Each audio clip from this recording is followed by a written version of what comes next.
श्री अय्यप्पमालधारणमन्त्रम्। ज्ञानमुद्रां सहस्रमुद्रां गुरुमुद्रां नमाम्यहम्। वनमुद्रां शुद्धमुद्रां रुद्रमुद्रां नमाम्यहम्।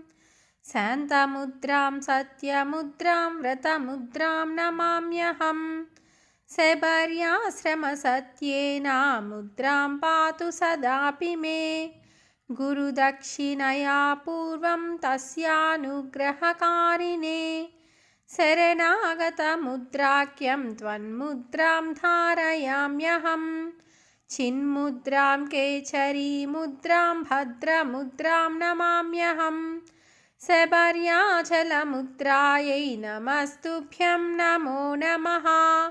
व्रतमाला उद्यापनमन्त्रम् अपूर्वमचलारोहा दिव्यदर्शनकारणात्।